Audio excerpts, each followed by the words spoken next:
We won't do any spoilers, of course, but we know that your Speak No Evil has some differences from the original Speak No Evil, and particularly towards the finale. I would like to know, what did you thought when you first saw the original one, and then when you started working on it?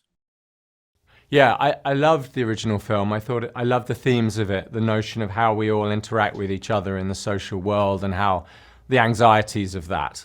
Um, but I didn't, and I thought, okay, and I love the setup, I love the characterization, these two couples. And then I saw, Christian's movie exists, it still exists, you can go and see it. So I didn't want to remake his movie. I wanted to sort of say, when I first started thinking about it and talking about it with Blumhouse, I thought, okay, what speaks to me in this, and how can I, where would I change it and what would I find different?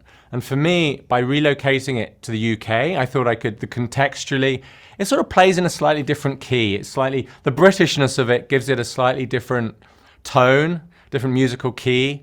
There's a humor to it, the way it explores that. But in terms particularly, I think what you're asking about is the end.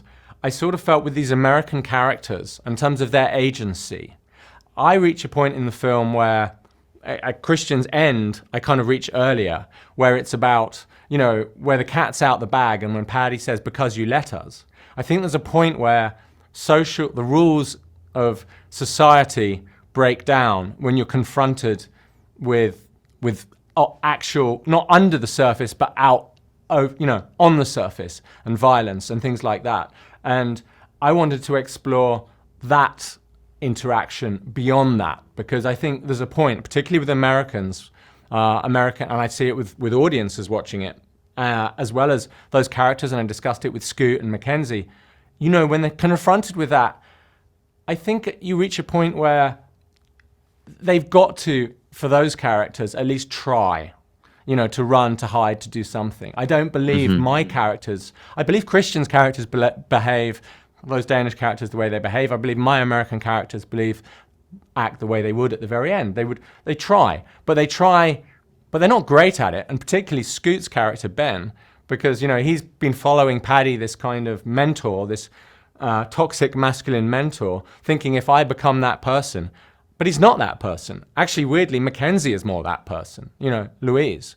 So I thought there was an interesting thematic journey that I could go on to make a movie that was that kind of could be in conversation with Christian's movie, if you know what I mean. You perfectly pinpointed what's American about this movie, but you also mentioned that something which is very British. And how would you explain what is very British about this movie for someone who doesn't know what British means Yeah. culturally, of course? Yeah, well, for example, and when I started talking about Blumhouse, I said I really want to set this in the UK. If you want to set it in, a New York couple go to West Virginia, I don't know how to write that, but I know how to write. So the character of Paddy, for example, there's a cliche that Brits are very repressed and Americans are much more outgoing. Well, actually, that's not necessarily true. There's a sort of class of East Coast Americans who are quite withheld, and there's a class of Brits who are quite ebullient and effusive, like Paddy. And so that character of Paddy, that sense of him, the sense of humor of him, that's a very British sort of sense of humor, pushing buttons and trying things and being irreverent. And so the American couple are looking at him, going, okay, is this just a cheeky, eccentric Brit?